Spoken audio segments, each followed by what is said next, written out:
Hi, it's me again with Corel Tips and Tricks. Today's video is going to be about joining nodes. So let's draw this box and then let's make a duplicate of it. If you watch enough of my videos, you know I draw in the center of the page. Let's go ahead and take both of them and make them a 1/2 inch line. If we take this one and weld it, we get a perfect node closure. But if we take, and sometimes you can't use the weld tool in some situations. So if you take the virtual segment delete key and do that, and then you weld it, it doesn't help. It's still got those open nodes.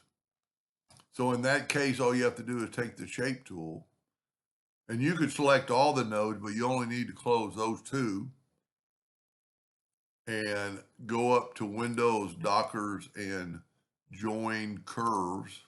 I've got mine set on a 1/2 inch, which is perfect in this case. Sometimes you don't want too big a one. I'll normally only do like 0.01. Let's back up and let's make this 0.1, and it worked. Because sometimes if you had some nodes that were closer, it would try to join those two.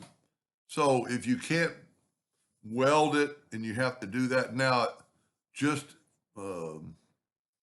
another idea.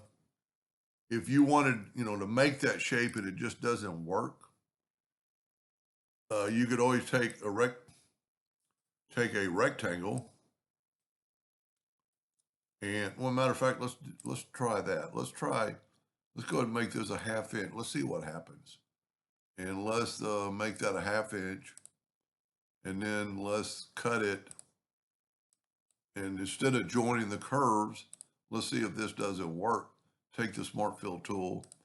Let's fill it in. Let's use another color besides that.